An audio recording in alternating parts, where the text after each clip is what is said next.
Tashakkur barchangizga katta rahmat. Endi Muftiy Shamail Nadviy va Javed Axtar o'rtasida Xudo bormi mavzusida debatlarning yakuniy raundi boshlanadi.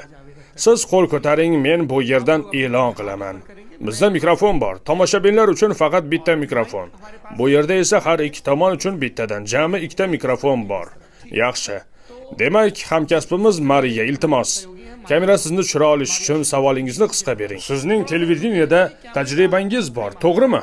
Marhamat, savolingizni bering. Nadviy sohib, men Xudoga ishonaman. Buni ochiq aytaman, men Xudoga ishonaman. Ammo janob Javed ko'targan bir nechta savollar bor va siz ularga javob berishingiz kerak. Birinchi savol shundan iboratki, yillar davomida G'azoda begunoh yosh bolalar halok bo'lyapti. Agar Xudo rahimli bo'lsa va biz Alloh hamma narsaga qodir deb ishonsak, nega bu bolalar o'lyapti?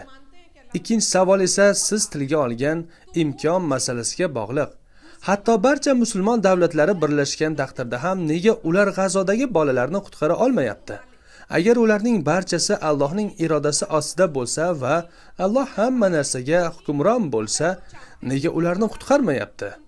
Iltimos shu savolimga javob bersangiz. Katta rahmat. Bu masalani ko'targaningiz yaxshi bo'ldi. Keling, buni yanada aniqroq tushuntirib beray. Siz G'azoda bolalar o'ldirilayotganini aytdingiz. Endi qarang, dunyoda ikki xil qarash bor. Xudoga ishonmaydiganlar qarashi va Xudoga ishonadiganlar qarashi.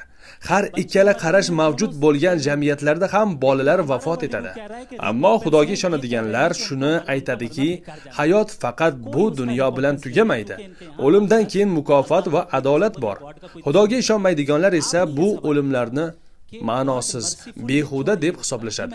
Chunki ularning nazarida o'limdan keyin hayot yo'q. Alloh yoki Xudo tushunchasi ham yo'q. Keyingi savolingizda esa, agar Xudo rahimli bo'lsa, nega u buni to'xtatmaydi dedingiz?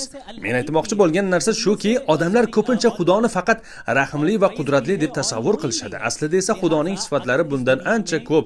U dono va hamma narsani biluvchi hamdir.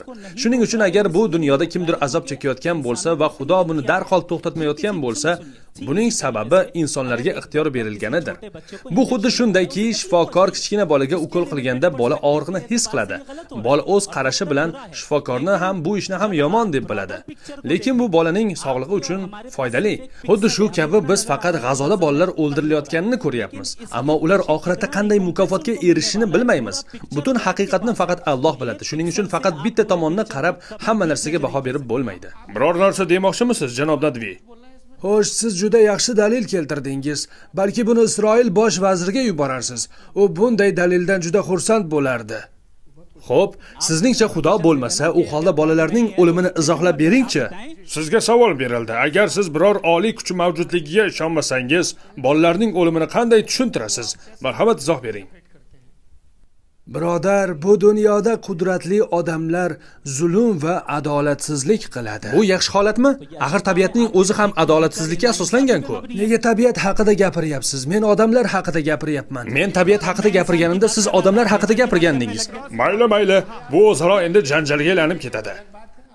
Meni gapirishimga imkon bermayapsiz. Hech bo'lmasa fikrimni izohlab beray. Gap shundaki, inson jamiyati faqat muhabbat bo'lgandagina mavjud bo'la oladi. Inson yolg'iz holda yasholmaydi. Har doim ahmoqona ish qiladiganlar bo'ladi. Tarix davomida ham shunday odamlar bo'lib kelgan. Bugun sodir bo'layotgan voqealar esa juda yomon, g'ayri insoniydir. Agar siz bu bolalar mukofot oladi deb aytsangiz yoki bu sog'liq uchun qilinadigan ukolga o'xshaydi desangiz, tushunishimizcha odamlarni parcha-parcha qilayotganlar ham xuddi ukol qilayotgandek ish qilmoqda degan ma'no bormi?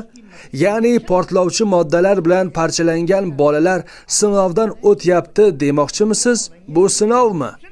Bu sinov va bu sinovda ular siz tasavvur ham qila olmaydigan darajada mukofotlar oladi. Bu sizni qarashingiz. Bolaga ukol qilinsa u og'riq keltiradi.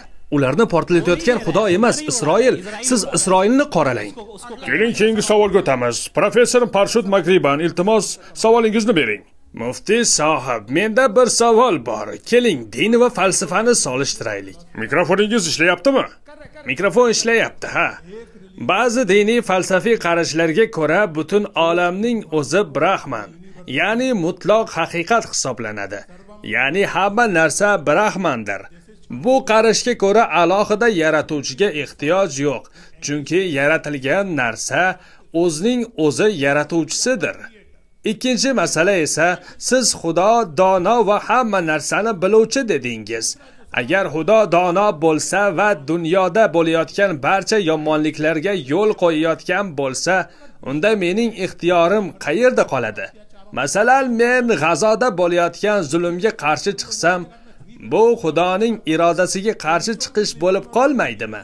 Agar hamma narsa Xudoning donoligi bilan sodir bo'layotgan bo'lsa, unda bunga qarshi chiqish ilohiy donolikka qarshi chiqish degani emasmi? Iltimos shu savolimga javob bersangiz. Sizga beradigan navbatdagi savolim shundan iboratki, shoshmang, siz savolingizni berib bo'ldingiz. Savolingizni berib bo'ldingiz, shoshmang. O'tiring joyingizga, iltimos. Men javob berib olay. Gap shundaki, ko'p bahslardan keyin suhbat vaqt bilan cheklanishi uchun ba'zi qoidalar belgilangan. Birodar, siz kameraga chiqib tartibni buzyapsiz. Bu esa muhim ish qilayotganingizga qaramay noto'g'ri, ha, shunday bo'ldi. Endi men jahlim chiqdi. Endi bir joyga chiqib jahlimni bosib kelishim kerak. Hazillashyapman, jahlim chiqmadi.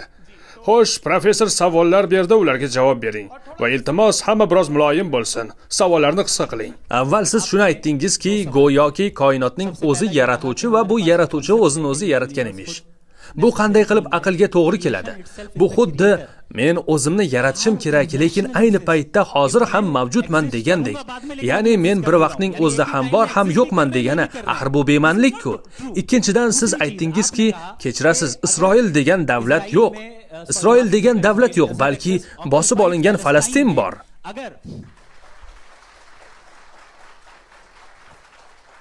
Agar bosib olingan Falastinda bolalar Isroil ixtiyori bilan o'ldirilayotgan bo'lsa va Xudo buni to'xtatmayotgan bo'lsa, bunda biror ziddiyat bormi? Bir misolni olaylik. Imtihonda bola noto'g'ri javobni belgilaydi. Imtihon oluvchi xohlasa uni to'xtatishi mumkin edi, lekin nega to'xtatmaydi? Bunda biror muammo bormi? Janob, mikrofonga gapiring, iltimos. Mikrofonni olib unga gapiring. Bizga ixtiyor sinov va javobgarlik uchun berilgan. Agar ixtiyor berilmaganda bizni Xudo robot qilib yaratdi deyishga haqli bo'lardik. Men o'z pozitsiyamni to'liq ifodalab bera olmayapman, lekin nima bo'lishidan qat'iy nazar, G'azoda bo'layotgan voqealarga nisbatan insoniy aqlim va ixtiyorim bilan zulmga qarshi chiqaman. Sizningcha men Xudoning irodasiga qarshi chiqyapmanmi? Yo'q, unday emas aslo. G'azoda bo'layotgan qotilliklar bu insonning ixtiyorini noto'g'ri ishlatishi natijasidir. Xudo buni buyurmaydi, aksincha man qiladi. Inson qotillikni o'z ixtiyori bilan qiladi. Sizni gapingiz ma'lum. Siz bolaga ukol qilinsa, u og'riq beradi deb aytgan. Janob, agar siz shunaqa isbotsiz, shunchaki misol tariqasida aytgan gaplarimni qaytaraversangiz, bu muammoni hech kim tushunmaydi. Bu mantiqiy dalil emas. Oldimizdagi 30 daqiqa juda murakkab bo'ladi shekilli. Muftiy sohib sizning oldingizda o'tiribdi. Mikrofonni bering, ha. Tarum, mikrofonni o'zingizga tuting. Marhamat, savolingizni bering. Avvalo ikkingizni ham qutlayman. O'zingizni tanishtiring. Sizni AQShning Chikago shahridan ekanligingizni eslayman. Mening ismim Yasir Nadima. Janob, sizga cheksiz orqaga ketish haqida savolim bor. Bu faraziy misol. Siz shoirsiz, ustozingiz shoir, uni ustozi ham shoir. Uning ustozlari shoir va shu tarzda cheksiz orqaga qaytaversak, birinchi shoirga yetib bo'lmasdi. Siz ham shoir bo'la olmasdingiz, lekin siz shoirsiz va she'ringiz mavjud. Demak, bir joyda bu zanjir to'xtashi kerak. Shuning uchun savolim, siz sabablarning cheksiz orqaga ketishini mantiqiy xato deb bilasizmi yoki yo'q? Faqat ha yoki yo'q deb javob bering. Men buni mantiqiy xato deb hisoblamayman. Lekin mening fikrim shuki, men rozilik bildirsam ham shu mantiqni davom ettiraman va bunda hech qanday xato yo'q. Siz bir joyda to'xtaysiz. So'ng qilichni qanday yasashganini, orol qanday shakllanganini, yer qanday yaratilganini so'raysiz. Lekin Xudoga kelganda siz uni kim yaratdi deb so'ramaysiz va shunchaki uni doimiy mavjud bo'lganini qabul qilasiz. Shunda savol tug'iladi. Agar Xudo doim mavjud bo'lishi mumkin bo'lsa, nega koinot ham doim mavjud bo'la olmasin? Agar shunday bo'lganda biz mavjud bo'lmasdik. Men sizga bir misol keltiray. Masalan, sizning she'ringiz hech qachon mavjud bo'lmas edi, agar she'riyat cheksiz o'tgan vaqtga cho'zilganda. Janob, iltimos. Menimcha cheksizlik haqidagi savolingiz yetarlicha tushunarli bo'lmadi. Xo'p, yaxshi. Keyingi savollarni berishda davom etamiz. Shuningdek, moderatorni ham unutmaylik. Bu yerda Guhar Raza ham savol bermoqchi edi. Iltimos, mikrofonni Guhar Raza sohibga olib borib bering. Avvalo shuni aytmoqchimanki, G'azoda o'ldirilgan bolalarga juda achinaman.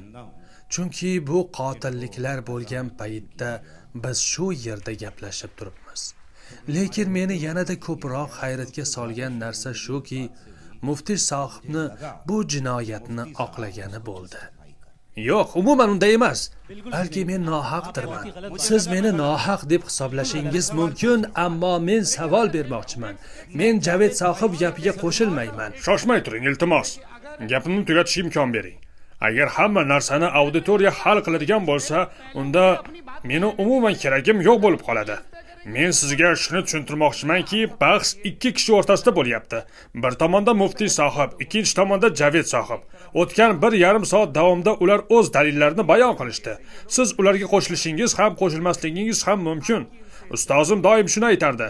Bahsda har doim kelishmovchilik uchun joy qolishi kerak. Gohar sohib, meni eshiting.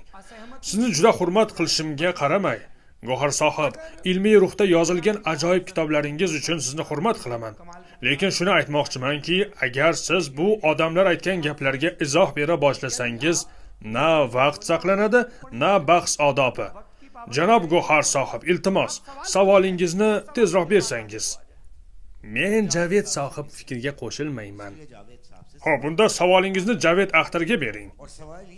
Shuning uchun savolni unga bermoqchiman. Javed sohib ko'p marta mantiq haqida gapirdi. Ilm fanning mantiqi bor, dinning esa yo'q dedi. Men esa dinning ham o'z mantiqi borligiga ishonaman. Ammo bu mantiq shundaki, ular ma'lum bir nuqtada to'xtab qolishadi. Buni Javed sohib bir necha bor ta'kidlagan. Gap Xudo masalasiga kelganda shu joyda savol berishni taqiqlashadi degan.